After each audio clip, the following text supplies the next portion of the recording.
Okay, so here's what we want to do. Let's just say that you wanted to do this process and we hadn't done what we've done before. So I'm going to kind of go through the steps here.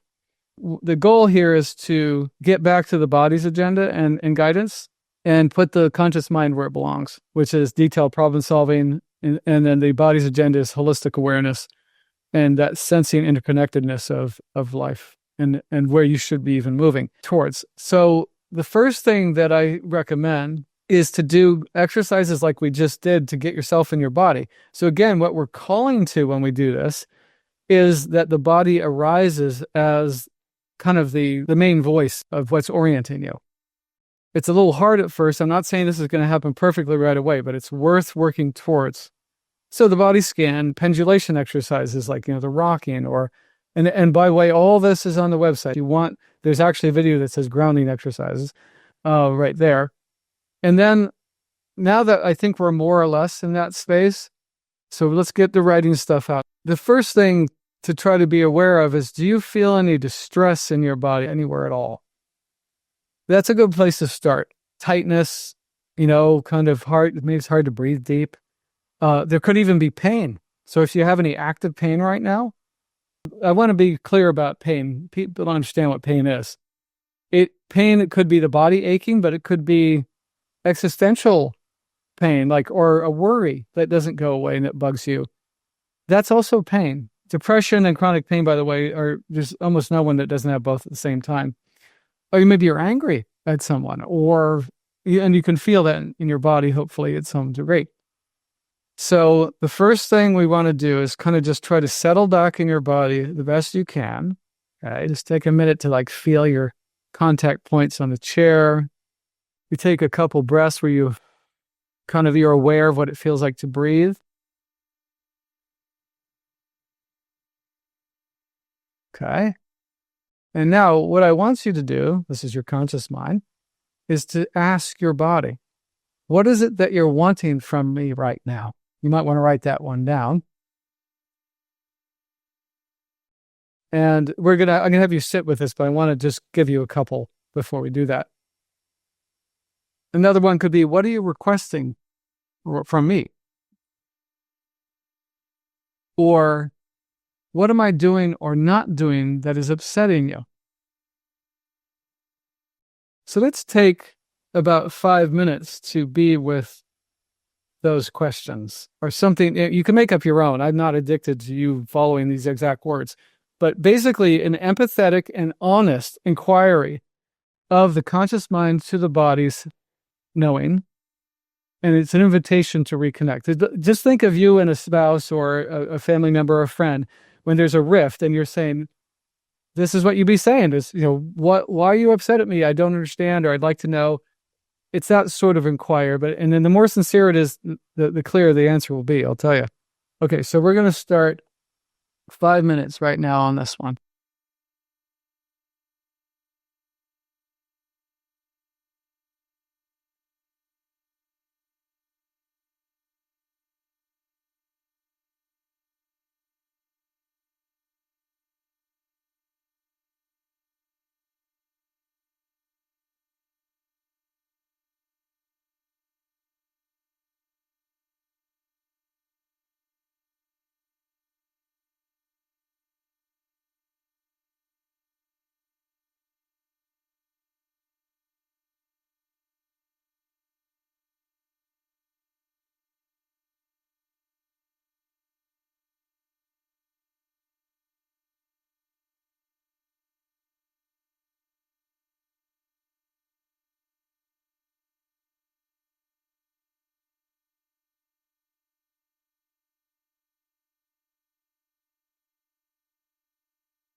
All right, that's 5 minutes.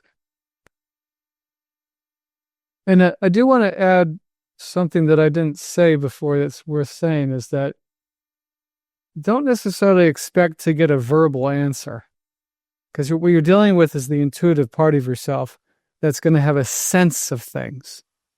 And it's not going to be necessarily an explicit printout or an email, right? It's going to say, like, if it's kind of nudging you in a certain direction, like if you think about working out more, it might go, yeah, I want more of that. But sometimes people do get very clear messages too. So I'm not saying you never will. But I did want to mention something else, is that what we're doing now is covered in detail in my video called The Truth is Curative. And that's actually on the website. It's actually on the Chronic Pain Go Away column, I believe. Basically, what I say there is that it's my experience that when you're not saying, doing, and feeling and thinking things in alignment, it actually is a real indication that you are in distress. So we want to be able to hear the voice of our conscience, which is, by the way, I think what we're doing right now is that. And honor it. By the way, the conscience isn't always exactly correct, but we have to connect with that first, the voice of the body, the voice of our higher self, before we'll have any chance of moving towards something better. Otherwise, we're just not in alignment. The other thing that is important here is what sort of attention or presence is your body wanting right now? I mean, from yourself, but it could also extend to us. But that's also another kind of question that is important, because it wants a certain kind of attention that it didn't get when the shock originally happened. That's part of what's being called forth when we have symptoms. I'm going to encourage you to do is to try to tune into the sort of attention from yourself that your body wants, because a lot of trauma is relational with people. And so what happens is that we have a shock and an overwhelm that we couldn't process at the time because there was no one else there to hold space for us in a way that was really appropriate. And so what we still want, what the nervous system still wants, is the thing it never got. And to some degree, we can't give that to ourselves 100%. You're going to have to seek out that from others. But to start with, that empathetic witness, as they like to say in the trauma healing science, is largely what is being requested from your body, from your conscious mind. It's like, I want you to actually be with me while I'm uncomfortable. Don't run away. Don't numb out. Don't make me wrong. Just like a person that you were talking to, a spouse or something. And it's through that interaction that the healing starts to happen. And the other thing is that we can't expect it to happen in 2 seconds, unfortunately. It has to be revisited. Another way to frame this, it may be easier for some of you to see it this way, is that imagine there was a dog in your presence that was hungry and it's whining or it's in pain. What are you going to do? You're going to pet it. You're going, oh, what do you need? And you give it some water. Does it need food? Maybe it needs a walk.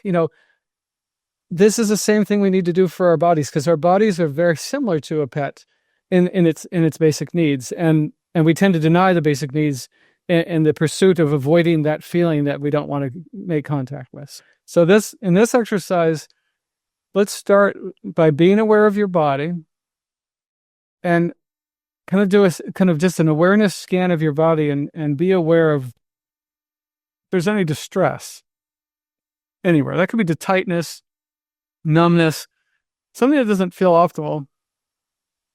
And also be aware of a part of your body or a region of your body that feels either neutral or really good, like okay. It's like it's a good. And here's the exercise. First, focus on the area that feels fine. Okay, and then what I want you to do is when you breathe in, be aware of that spot or the area. And when you breathe out, try to just let go of any focus at all. So breathe in and you're aware of that area that is fine or mostly fine. And then out, just let it go. And when you're ready, let's focus on the area that feels distressed. I wouldn't choose one that's like super gnarly. Let's something that's medium. And then do the same thing where you're breathing in, be aware of it. Be with it. Don't try to run away. Breathe out. Try to let it go. Breathe in. Be with it. Be aware of it. Kind of hold it in your awareness and then let it go. Now, if you're getting distressed by being on the spot or you're just ready to switch, let's go back to the spot that feels okay. And let's do the same thing. We're going to breathe in, be aware of it, breathe out, let it go. Breathe in, be aware, breathe out, let it go. And in this process, notice if any sensations change as you are being with this area or the other one. And so now what we're going to do for the next 2 minutes is we're going to be aware of, we're going to go back and forth at your own pace. So remember, what we're doing is when we're on any spot, so we have the spot that's distressing and the spot that's at ease, you're going to breathe in to be aware of it, breathe out to let it go, and do as many rounds as you feel right. And then at your own pace, switch back to the other area, be aware of that, let it go, be aware of it, let it go, and then go back at your own pace. So we're going to do 2 minutes of this. It's just be at your own pace, at your own way. There's no right or wrong. It's just what feels right to you.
All right, that's 2 minutes. And you don't have to rush out of what you're doing, but I want people to kind of wrap it up. This reminds me of is that anything that you're stuck with, well, I'll use an example from my own life. I used to have panic attacks when I faced my money issues. Just balancing the checkbook would send me in a total tizzy. And I tried to deal with that myself for years and just could not. So I hired a business coach that was an expert in finances. And we met every week, but every month we met and looked at the money together. And he taught me how to relate to the money. And it took about 5 years, but after 5 years, I no longer had a panic attack when I dealt with the money. And by the way, you might want to think of how it felt and try to mirror that from your conscious mind to your body in the future. That's what it's wanting. That sort of, oh, I see you're hurting. How can I help you? Even if it means, in this case, when we're dealing with shocks, even if it means that I'll have to be uncomfortable for part of it. Right? That's part of what we need to engender in ourselves to ourselves. I want to do just one more round of exercises, and it's along the same lines. So this basic exercise is from Dr. Jordan Peterson. I want to give him credit because he deserves it. It's a brilliant thing to do. So here's what I want you guys to ask yourselves right now. So this is about self-alignment specifically. What am I not doing that I should be doing? So you want to write these down. What am I not doing that I should be doing? What am I doing that I shouldn't be doing? And typically, when we ask these questions, there's one of two categories that arise. You're usually going to hear something or feel that says you need to stand up for yourself. Now, stand up for yourself against yourself would be one, because there's tyrannical elements of ourselves that perpetuate our illness. So that would be one potential, but it might actually mean standing up to someone else in your life as well, meaning speaking up. Doesn't mean the other person's wrong necessarily, but you need to speak up. Now, the other potential is that it's going to call you to face a certain part of yourself that's undeveloped and immature. So it's owning responsibility versus demanding that everything else adjusts to your comfort level. So it's typically the answer you get is one of these two categories. And if you get some other answer, that's not like you're wrong. So just go ahead and go with it. But let's take just a couple minutes to listen to the body's knowing and say, your conscience, in other words, what is it telling you about what you should stop doing or what you should be doing, and what category it stands in, whether it's standing up for what's right or standing up against yourself for your own immaturity. Let's see what comes up for you. Okay, we're going to do 2 minutes.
Try to finish up what you got working on right now. If you want to share reflect on what you just did, or if you have any general questions about what I've said today, something that you need clarified, please. And we have to honor that which is true before we can move anywhere.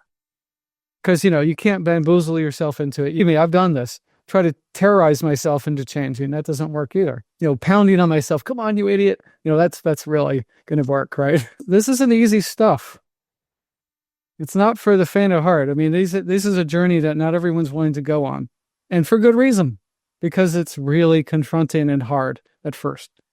But I do believe that when we slay the dragons, the treasure we bring back is more than worth it. It's just that we have to trust that if we face the dragon, if we actually reconnect with ourselves and then face the dragon, then it's going to be worth the discomfort. If you found this content helpful, please like and subscribe. You can look forward to more videos about how to overcome chronic illness and chronic pain.